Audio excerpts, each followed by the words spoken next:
Good morning, good afternoon, and good evening, everyone. My name is Scott Fitzgerald. I'm the Vice President of Marketing at ACI. We're very pleased to have you all with us today, and obviously very excited to share about the acquisition of Distra and how this helps us accelerate our strategy in delivering for you. Our goals today, I would like to run quickly through our goals for the call, introduce the other folks that are going to be on the call today, and then I'll run us through the agenda.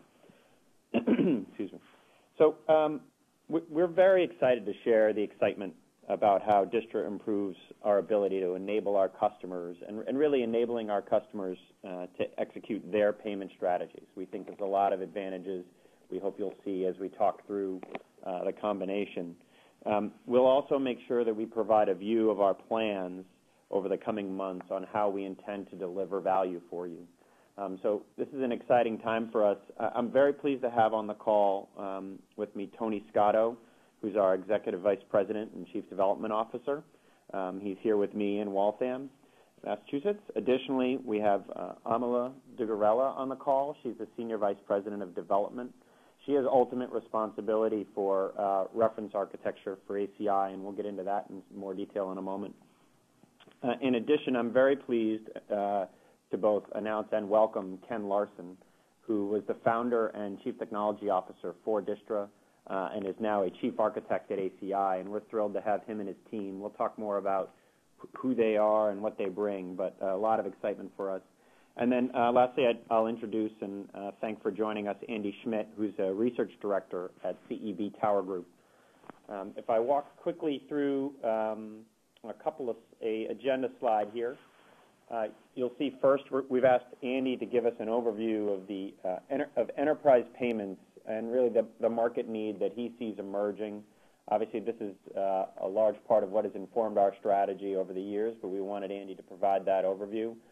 I'll come back on and talk about some of the use cases and in particular how we see Distra and the addition of that technology to our portfolio impacting what we can deliver for you. And then I'll turn it then to Tony, who will talk how we will be able to enable enterprise payments for customers through the reference architecture and give you a sense of both where we have been and are headed overall, as well as highlight for you where Distra moves us forward. So with that, I'm very pleased to turn it over to Andy. I'm going to see if I can pass the magic WebEx ball over to him right now and have him take over.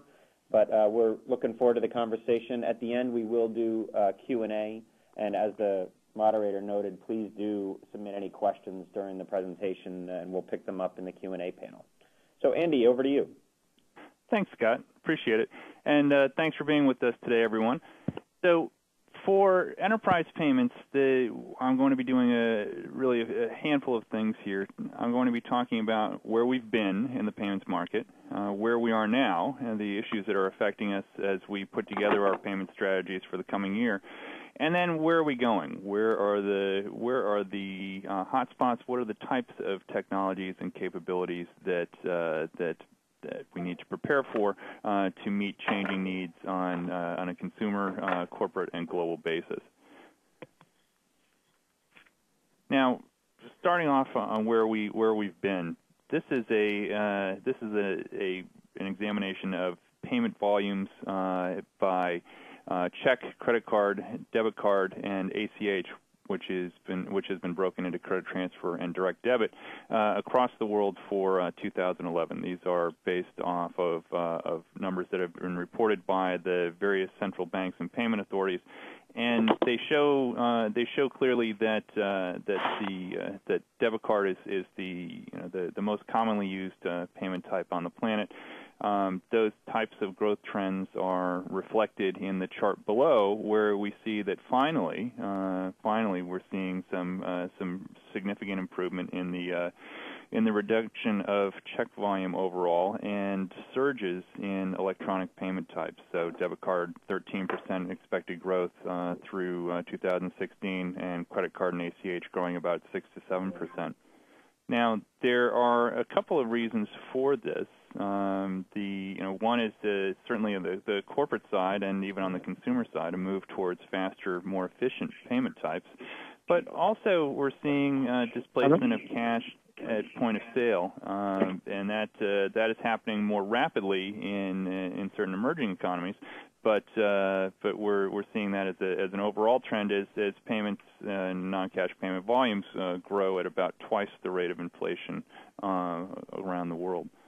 Now, while the trend is consistent in terms of global growth, the overall volume distribution is anything but, varying dramatically from region to region, as we see in this slide here. With the top two markets, North America and Europe, each of themselves being larger than the rest of the world, APAC, LATAM, and EMEA combined. So that really speaks to a couple of different things. We're seeing consistent growth across all payment types, a significant shift towards electronic payment types, but also a pretty dramatic difference in how these payment types are being used on a global basis. Now, what that can mean and what that has meant in the past is significant complexity within a payment infrastructure, often limiting an organization's ability to adjust to changing conditions, whether those are new products or new regulations, and also limiting their ability to bring new products to market, whether they are reactive or whether they are innovative and truly groundbreaking. So let's shift to where we are now. This is the top 10 technology initiatives within the global payment space for 2012. We are in the process of updating that for 2013, and these are the issues that our clients are or should be working on through 2012. And we've separated it into three areas. One, the business drivers, so some of the elements that are affecting the individual lines of business. Most of these should be familiar to you in terms of regulation and compliance, revenue pressure, and even emerging competitive landscape. And with that, we've got strategic responses. So what are the actions that are being taken to address these business drivers, whether it's developing value-added services, managing a shift towards electronic payments, or in the European market, planning for a full migration to SEPA. And while there's no one-to-one relationship between any of these, they do yield what we see as the top 10 technology initiatives, the large table down at the bottom. We keep it to 10 just for simplicity's sake, but one of the things that's important to know is that while each of these elements does stand alone, there is also a pretty significant interrelationship between the various initiatives. So just as an example, what I want to point out here is developing flexible enterprise capabilities, the enterprise payments being what we're here to talk about today, influences and enables the vast majority of the technology initiatives that we see here on this chart. So whether it's enhancing support for global payment standards, supporting to make processing more streamlined and straightforward, centralizing payments and exceptions data to make resolution of payments more consistent, or even improving sanction screening and anti-money laundering capabilities, enterprise payments and an enterprise payment strategy forms the backbone for delivering these types of services. And then, of course, taking into account some additional market factors like the migration towards real-time payments, even new delivery models is greatly simplified through a common / enterprise payment approach. Now, that begs a consistent question: just what is enterprise payments? And in our take, the enterprise payments is intended to enable you to have consistent capabilities across the organization. So consistent and scalable, whether you're looking at regional needs or even global needs. It has to also be payment type agnostic. So the statement was made years ago that a payment is a payment is a payment. Often that gets reduced even further to data is data. And the idea here is that by having a consistent approach, you're able to take more of a streamlined / factory approach to payment processing and enable you to focus on new product development more so than ever before. Now, there are certain requirements that come along with an enterprise payment capability. Of course, the chief among those is a service-oriented architecture approach to enable you to integrate new capabilities, new services in a consistent and speedy way, but also use of common standards or common payment language, so that you can reduce complexity within the infrastructure and have basically add focus to what you're having your payment engine address for you. Now, with that comes the use of a standard payment object as well. So if you are processing a standard object in a standard language in a standard way, you are greatly limiting the complexity, greatly limiting the things that can go wrong, and it adds to the reliability of your payment infrastructure. Also adds to the flexibility and agility that you have within your own organization. And then, lastly, a fully realized enterprise payment capability also includes the ability to have common approaches to financial crime prevention. So that includes fraud and AML, and even a common approach to controls like exceptions and reconciliation. Now, it's one thing to talk about enterprise payments. It's another thing to define it. Let's take a look at what is actually happening out in the marketplace today.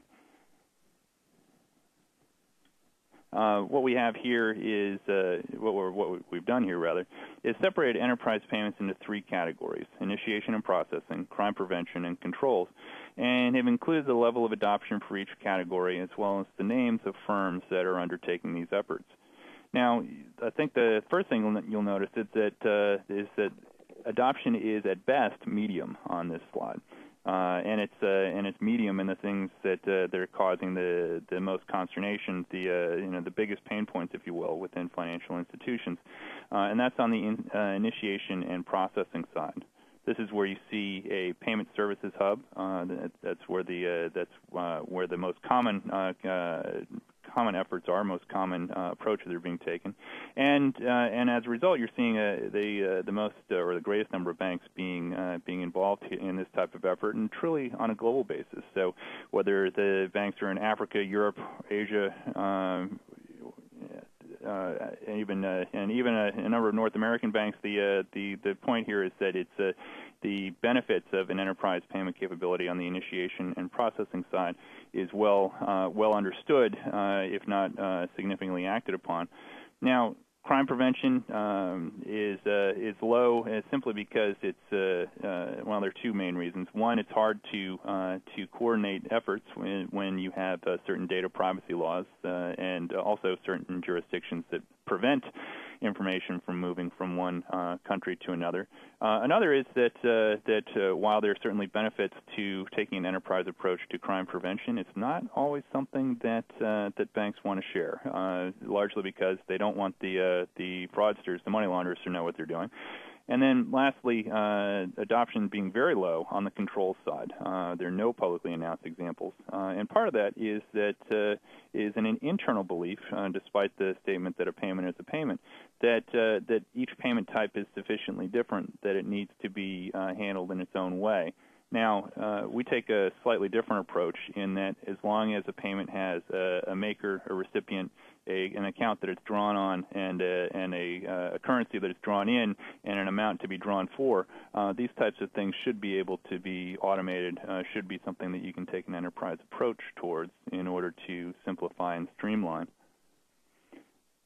Now, one of the things that we also wanted to do is get a sense of where is the where is the importance of these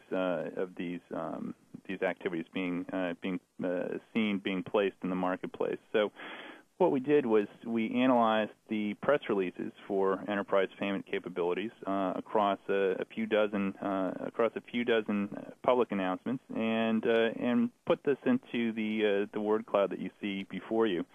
As you can see, the majority of these projects are global in scope. That has to do with the ISO 20022 standard. Specifically, the projects are SEPA-based, again, having to do with ISO 20022, and the fact that we have a definitive or at least indicative deadline for SEPA adoption. From that, the European market being the most active, but you're also seeing off to the right and even to the bottom a little bit some interesting additional activity. So certainly a fairly balanced focus on both retail and online payments, but also taking a look at B2B payments and in even specific currencies. So USD to Euro or USD and Euro clearing being a consistent theme across these announcements, and it shows that enterprise payments are being taken seriously or enterprise payment capabilities are being taken seriously on a global basis as institutions are looking to streamline, to learn from, to build on the payment capabilities that they have and the payment needs that their clients have before them. So now we've taken a look at where we've been, we've taken a look at where we are, and let's take a look at where we're headed. Now, as we look to the future, there are a number of factors that will influence how payments are made, and whether it's on the corporate side, institutional side, or consumer side. And there are four major elements that we're seeing affecting the use and deployment of payment infrastructure over the next few years. The first, and the one that has both the most buzz and I think even the least direction, is mobile wallets and P2P. There are countries where the mobile phone penetration is well over 100%. There are more mobile phones than toothbrushes in the world, and there are more active mobile accounts in India than there are people in all of North America. And that definition of North America is Canada, U.S., and Mexico combined. With that, and given the ubiquitous nature of these devices, everyone from banks to network operators to card networks is looking to figure out a way to drive value, to drive transactions through these particular devices. And there are a number of wallets that have been launched and are in various stages of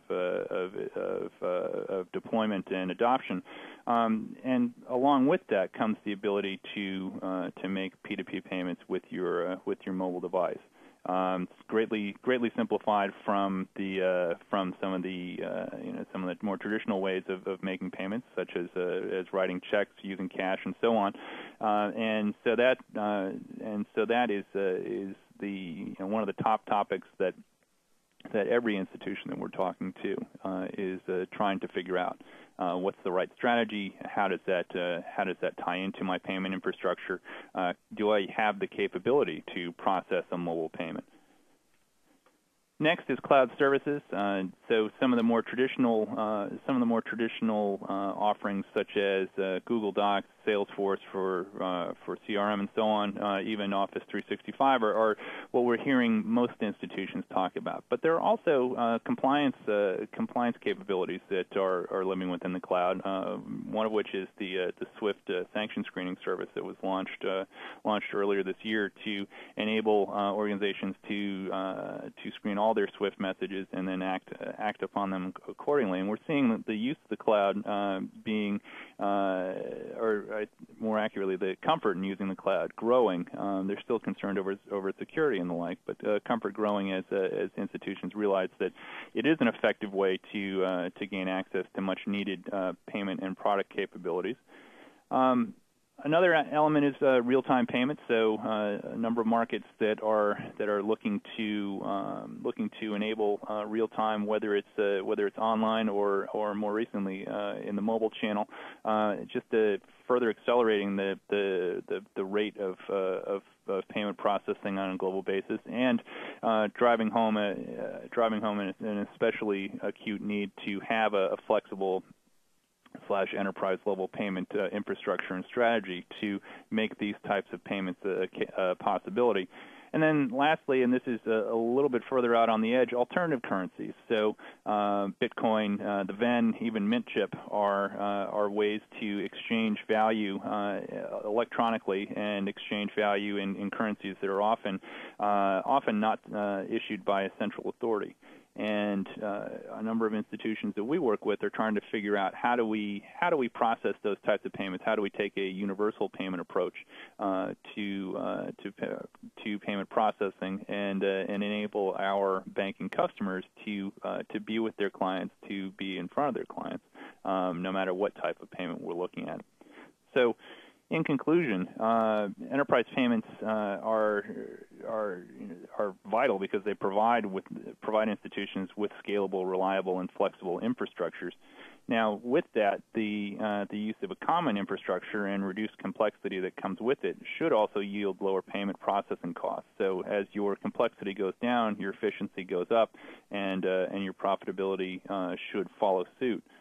Now, with that, we're seeing enterprise payments capabilities being extremely limited in both their scope and geography, and that is something that needs to change. Otherwise, we're just all we're doing is really consolidating some of the silos that we've had out there, as opposed to eliminating them.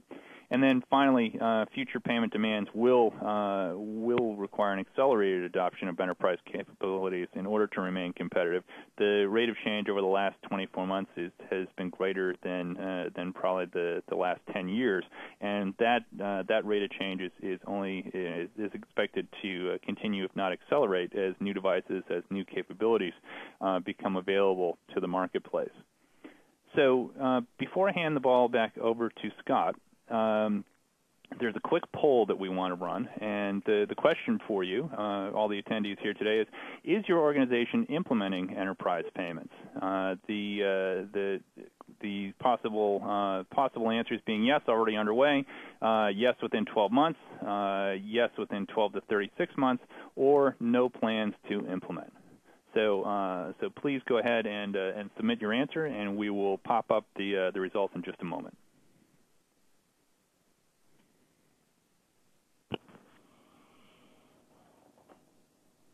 All right, Andy, thanks. And I think you've successfully passed the ball back to me. So hi, this is Scott Fitzgerald again. I'm going to now pick up and talk a bit about the use cases and how we are viewing this need for enterprise payments and how we are hoping to solve this or offer and enable this for our customers, and then obviously importantly highlight how Distra accelerates this for us. So we've been talking about our Agile payment strategy and how this is our vision to deliver an integrated enterprise payment solution for customers. Andy gave us a great overview of the drivers for change, and this unified payment solution to handle all. And there's our poll. I don't know if everyone can see the poll, but it's clear that we're about a third aren't ready to think about it, and 2/3 are somewhere in the process. So, this is obviously a topical for many of us. I'll come back to that in a moment. But as we look at what we must deliver, we move towards enterprise payments. ACI must be in a position to deliver products faster to market, integrate them, especially delivering that for our customers because they need to turn around and react to all these changes in the market. So we've been moving closer to our vision of delivering an integrated payment solution across all payment types and geographies. We've made good progress over the past couple of years in service enabling a lot of our products, but we saw an opportunity to bring Distra on and really accelerate that strategy. And so let me talk for a minute about how we do that. Distra provides us an opportunity to accelerate our capabilities in a couple of key areas. One, on the integration side, as you'll see in a minute, Distra has a really advanced service bus and service orchestration capabilities. And this technology is going to make it much easier and make us much more effective in integrating our products to one another. So as we service enable our products, the Distra technology will make it possible for us to orchestrate those services, combine them in unique ways, and that's addressing some of the topics that Andy was bringing up, such as being able to not only have multiple channels and multiple payment types, being able to integrate fraud and payment fraud management directly into the Payment Services Hub. So we're very excited about that. And also the integration, as important is our ability to integrate into our customers' environments and integrate with our customers' enterprise architecture. So we're very excited about that. And then from a modernization perspective, as you'll see in a moment, Distra technology is fully SOA-based. It's built on a service-oriented architecture, and it really provides us a very robust platform for that orchestration I was talking about. So I want to give you now a quick overview of Distra, talk a little bit about who's coming on, the team that's joining, where our excitement is coming from. The company has been built from the ground up to really build this advanced payment services hub software with a very talented engineering staff. I'd mentioned Ken is on the phone, but there's a very talented team that we're excited to bring on board, ACI. And their heritage has been in building an extremely reliable, high-volume, SOA-based software solution. They have customers globally, including some very interesting mobile and advanced payment applications, such as faster payments in the UK.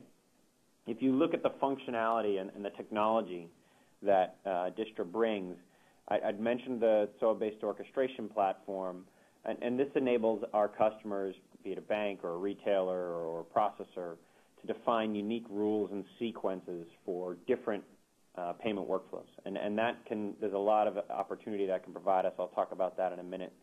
And they've built it from the ground up on the premise of handling any payment type into the platform. And they've got some really exciting tools that enable the development for new payment device handlers and new payment types. And that combination of building it from the ground up with that in mind and thinking about new payment types and new endpoints, providing faster time to market, is really at the core of the functionality. One other thing I would note, I mentioned highly reliable. We're very excited about how Distra lives up to our high expectations for availability, reliability, and performance. We've been extremely impressed, as have Distra customers, with the robustness of their platform, their ability to provide high availability, and we think that marries nicely with what has been ACI's heritage on the payments application side of building reliable systems. So if I talk for a minute about, we started by talking about enterprise payments, and, the excitement around enterprise payments is this idea of any payment, any application, any geography, any payment device. And the tools we get from Distra really fit in two key places. One, the services orchestration. So ACI has a rich set of products to handle any number of business services. This is just a short list of what is actually a very extensive list of capabilities we have on the payment side, and that's represented in our products and 35 years worth of products. But the services orchestration now will allow us to orchestrate multiple payment flows, leveraging those ACI applications using the services orchestration that we get through Distra. And likewise, the technology adds a lot of capabilities around endpoints, so being able to handle new payment devices, new payment types, handle them all across one payment endpoint service is an exciting thing for us.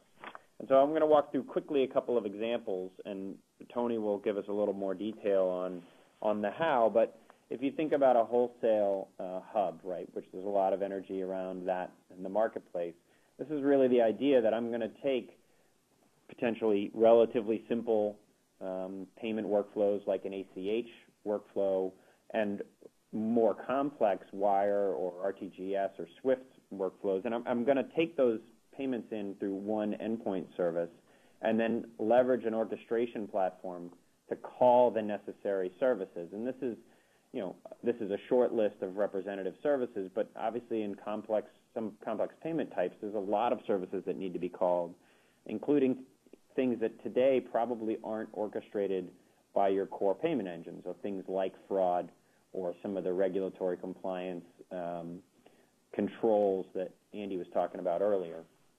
By combining our rich set of application services with the orchestration capabilities that we get from Distra, we can really deliver on this in the full richness of not just the ACH and the wire, but adding fraud, adding sanctions filtering from a wholesale perspective.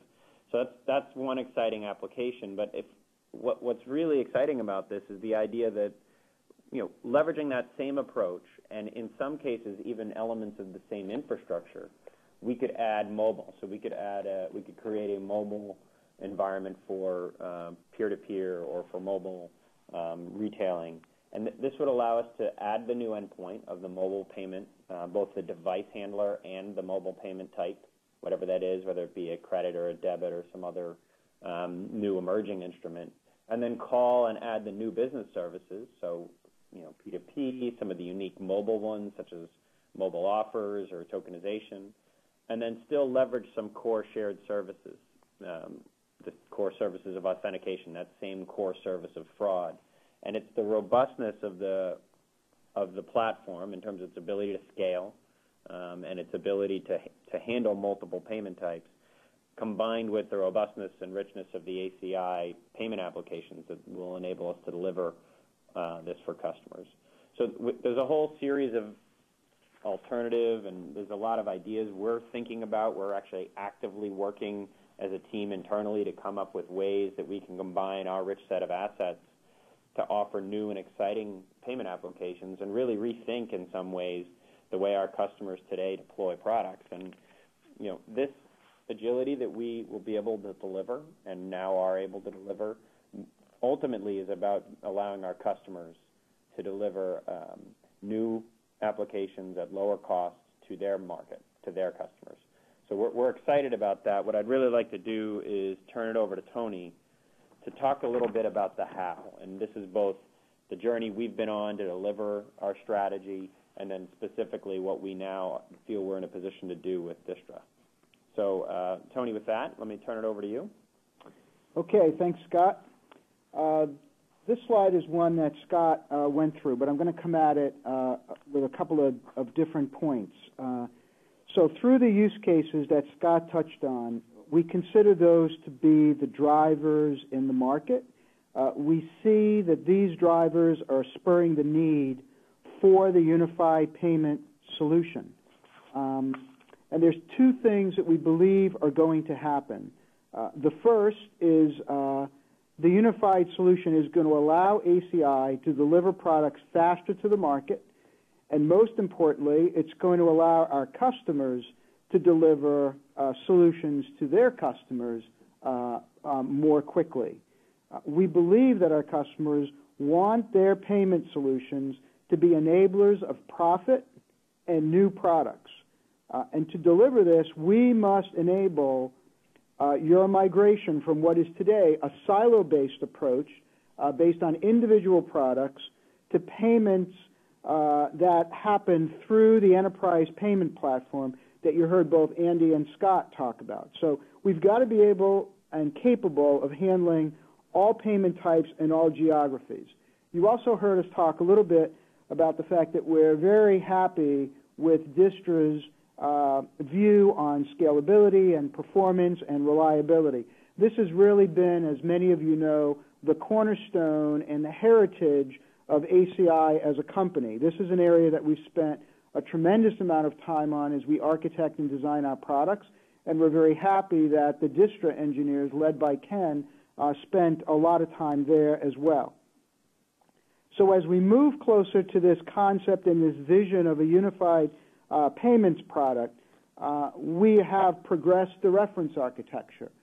Clearly, we progressed that reference architecture to the point that it caused us to look outside to get even further acceleration to that vision, and that's how we came upon Distra, and clearly you now understand some of the assets that they bring to the table, enabling us to further accelerate our reference architecture. So what I'm going to do now is I'm going to move to the next slide and give you a little view about the product portfolio at ACI. This is a slide that some of you might have seen before. This really calls out the product assets that are within ACI's product portfolio. But what's most important is really within these products are tens of thousands of person years of business logic. That's really the embodiment of the 35 years of deep domain knowledge that exists at ACI. That business logic is really the key to what we have to architect and what we need to deliver to you, because we clearly don't want to re-engineer that. So bringing together these products in a unified way will enable us to deliver solutions that you're asking for. So, for example, online banking combined with fraud management, or integrated issuer and a payment engine, or, as Scott talked a little bit about, an end-to-end wholesale payment solution where we bring together possibly trade, online banking, and our money transfer product. So the key takeaway from this slide, as we think about this slide in the context of the reference architecture, is we've got a great breadth of products here. And by focusing on the reference architecture, we're going to underpin these capabilities with some flexible technology, with the orchestration engine, and with a series of services. Many of our products today are already beginning to consume reference architecture components.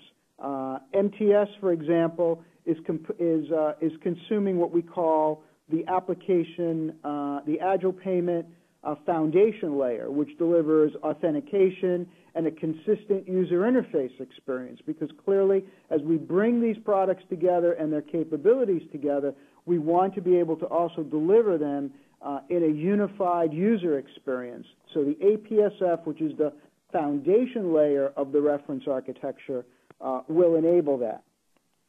So if we go to the next slide, what we see here are some of the reference architecture fundamentals. So I want to start at the top of the slide and kind of walk you through the stack and give you a sense of some of the key fundamentals of the reference architecture.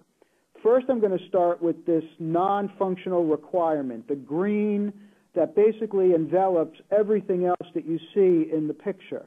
The non-functional requirements is pretty much everything that we do considers non-functional requirements, which are things like scalability and reliability and performance and capability switchover, things like that. This is the success upon which ACI has built its products, and the Distra technology embodies these attributes as well. So we're going to establish some architectural patterns within the reference architecture that will enable us to deliver reliability, scalability, and performance. And instead of having to do that over and over again inside of each product, it becomes part of the foundation of the reference architecture.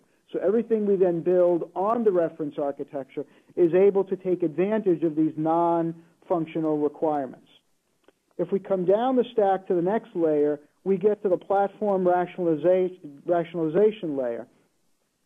And this really results in a common technology stack, whether this is application servers or databases, that really enable the integration to occur. So platform rationalization is all about consistent and common technology stacks. If we come down to the next layer, we get to what we call integrated solutions. What this is about, and we need to think about this in two ways. We're going to enable ourselves to pre-build integrated solutions across our products using software development kits and open APIs across our products. We're also going to enable third-party integrators to use some of our tools and some of our processes. When that happens, we're going to have to apply some governance, and we will apply some governance to those third parties to make sure that they're utilizing the tools correctly and what they are delivering adheres to ACI's standards. Next, we get to the coarse-grained services. So this is really exposing the functionality that I talked about earlier in terms of the years and years of business knowledge and delivering these as business service endpoints.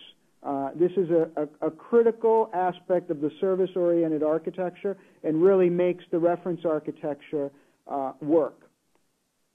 We then get to the APS foundation, and this is really the core services and the adapters. This is where we build common enabling components such as the UI framework I talked about earlier, This is where the workflow engine would reside, encryption, authentication, pretty much the core foundation of services that all products will enjoy the benefit of. And finally, we get to PIM, this Payment Information Model. This is the common language that gets used across the reference architecture. We have to have a common set of models and a common understanding of what core principles used within the reference architecture but across services means. And the Payment Information Model is kind of the common language that brings all of that together. So if we go to the next slide, what we see here is the reference architecture, and a couple of points that I'd like to make on this slide. So the reference architecture, again, enables the transformation from these individual product silos to an integrated service-oriented solution.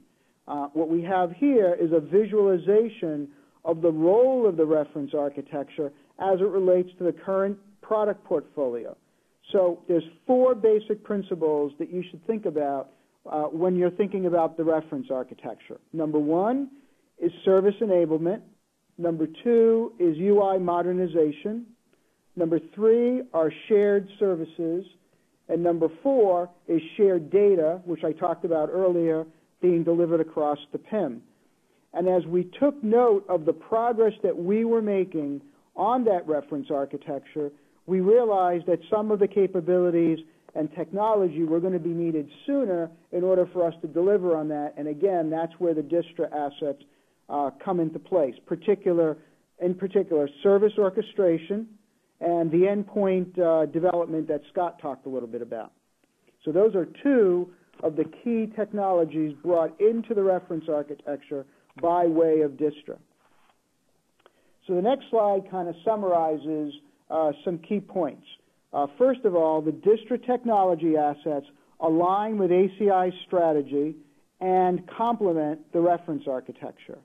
Number 2, specifically the orchestration and endpoint development is going to speed ACI's time to market and also speed our customers' time to market with solutions.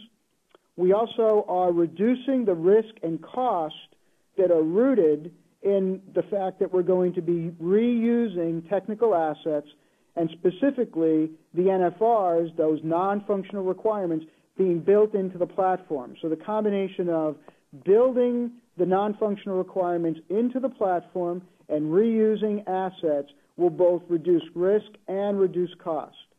And finally, I want you to think about this as think about this transformation not as a revolution, but as an evolution. I talked earlier about the fact that there are already reference architecture components shipping in our products today. We intend to continue to have our products consume reference architecture components, and I'll talk a little bit more about timetables on the next slide. So if we go to the final slide, what this is talking about is this gives you a full view of the reference architecture as well as a variety of channels and payment types. So the technical assets from Distra plus our domain knowledge, which are embedded in our products, plus the reference architecture investment is going to enable us to deliver any payment type, which is in column 2, across all payment channels, which is in column 1, destined for any payment destination, which is the far column to the right. Each customer is going to want to go through this and adopt the strategy according to your own pace and your own approach. So your particular journey is going to unfold according to what makes the most sense for you. Over the coming months, you're going to be hearing more from us about how the journey will unfold, and we look forward to your ideas and your feedback in terms of how you are envisioning taking that journey with us. In early 2013, we will have product roadmaps. They'll be in place, and they will include the Distra assets integrated into the reference architecture, and we'll be talking about how our products will continue to consume the reference architecture to fulfill the evolution of the journey that I talked about earlier. So I think that concludes the presentation that I wanted to go through. So thanks for listening, and I'm going to turn it back to Scott. Okay, thanks so much. We've got ourselves still 10 or 12 minutes, at least within the hour we'd originally budgeted. We did get a couple of questions in. Great, thanks so much. I'll go ahead and, if other folks come in, I'll go ahead and throw out a couple of the questions we already received. The first question we got was, I will summarize it, how will Distra help a retailer? And, you know, I think I'll give a first quick answer, and then maybe I'll turn it to Tony as well. The term enterprise payments probably isn't one that necessarily resonates with our retailer customers. It's not probably, but the idea is actually very important, I think, because what we see in the retailer base is there's more and more complex payment environments. There's more new ways to accept payments, you know, mobile being the most obvious with the most noise, but there's lots of new ways to accept payments, and there's a lot more value that can be added to the payment flow at the retailer, whether that's real-time coupons or offers or better integration with loyalty. The service-oriented architecture that we get through the Distra acquisition allows us to be more innovative in ways we think about how we could combine mobile with an offer or a loyalty or couponing application and treat those all as independent services that get called at the appropriate time by the retailer. So I think there's a lot of applicability. Tony, I don't know if you want to add to that at all, but my take. Yeah, so prior to ACI, many years ago, I actually worked for a retail software company that delivered price optimization solutions to retailers as well as inventory optimization software. So I have an appreciation for the complexity of a retailer, and I understand that what goes on, you know, behind the shelves and the pretty facade that you walk into in most stores is a pretty complicated business. And I think that retailers are extremely creative at coming up with ways to run their businesses in a more cost-effective manner. But the price optimization and the inventory optimization I got to look at, you know, were two examples of that. And I think that with the variety of technology that's now coming to the forefront with mobile phones and other offers, retailers are going to think of pretty creative ways to do business. And I think it's our responsibility as a company to be in a position where we can offer solutions to the retailer in a rapid way. And what those solutions are going to be 6 months or 12 months from now, we can only guess. But I think with a service-oriented architecture and the reference architecture, the way we've described it here, we should have the flexibility to partner with retailers and to help you deliver the products that you need to run your business most effectively. Great. Thanks, Tony. I've got another one here that I'm going to unfairly send to Ken, even though it's 1 in the morning in Sydney, Australia.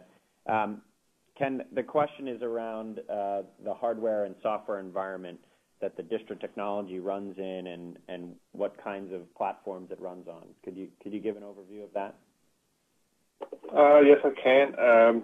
Our solution, as you mentioned before, built from the ground up, and it is a 100% Java-based solution. So I would say, in theory, it can run on any contemporary hardware or operating system that supports Java, which is most of it. But you know, in practical terms, obviously, we are currently working with the various groups on determining what exact combination we are actually going to support. There are no limitations within the technology itself. It's more limitations in terms of because we have to deliver the extreme levels of reliability that we really have to test all of these combinations. So it's more about, you know, what are our customers using, and we do have to limit ourselves to a certain extent. But the short answer is there's no inherent limitations on the platforms as such. Thanks, Ken. That's great. Got a few other questions. One that I think I'll throw potentially to Ajmal, and who I neglected to introduce, had joined us also. He's a chief architect responsible ultimately for reference architecture. There's a question here about the impact of the architecture model for base 24 EPS, and I think similarly there's a couple questions about, does this impact SDK2, the software development kit? So I think those are all sort of related. So Ajmal, do you want to take a shot at those? Sure, thanks, Scott. I think it's a very complementary addition to the reference architecture, and especially to our SDK2 story that we are applying right now on base 24 EPS.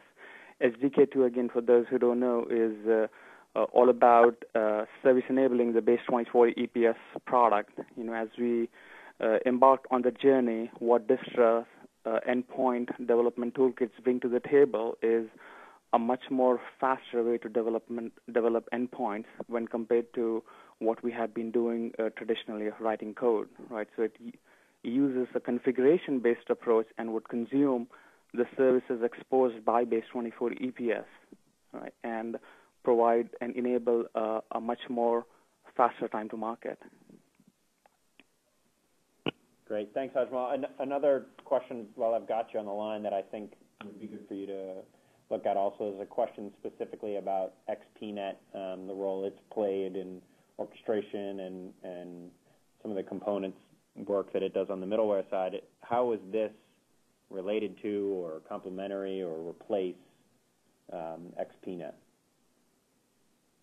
I think both XPnet, as some of you or most of you know, is very much a pretty strong middleware stack that we provide specifically on the Nonstop platform, right, which is kind of restricted to NSK.